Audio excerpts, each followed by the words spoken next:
അടുത്ത വീഡിയോയിലേക്ക് സ്വാഗതം. ഇന്ന് നമ്മൾ ഉണ്ടാക്കാൻ പോകുന്നതെന്ന് വെച്ചാൽ ബിരിയാണിയാണ്. ഇഞ്ചി ബിരിയാണി. അപ്പൊ നമുക്ക് ഉണ്ടാക്കാം. അതിനുവേണ്ടി 1/4 ടീസ്പൂൺ മുളക് പൊടി.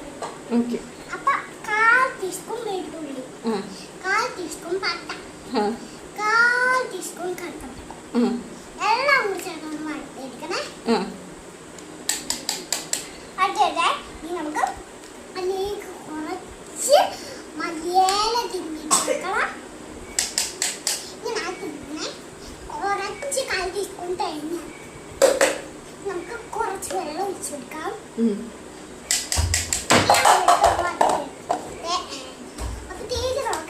കുറച്ച് പട്ട ഇട്ടില്ലേ, ഇത് നമുക്ക് അരച്ച് വെച്ച സാധനം അതിലേക്ക് ചേർത്ത് കൊടുക്കാവുന്നതാണ്. ചേർത്ത് കൊടുത്താൽ നല്ല മണം കിട്ടിട്ടുള്ളൂ. നല്ല ബിരിയാണി കേട്ടോ. ബിരിയാണിക്ക് അരി എടുക്കട്ടെ. അരി എടുത്ത് അടുത്തോട്ട് ഒന്ന് കുഞ്ഞാനിട്ടിട്ട് വെള്ളം അരി അങ്ങോട്ട് മാറ്റുകയേ ചെയ്യണ്ട.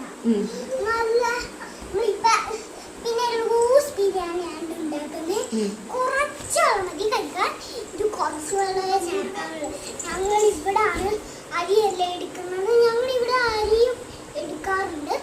നല്ല അരിയ, അത്രയും കഴുകണ്ട, പക്ഷേ കഴുകണം. കുറച്ച് വെള്ളം മറിച്ചാൽ മതി.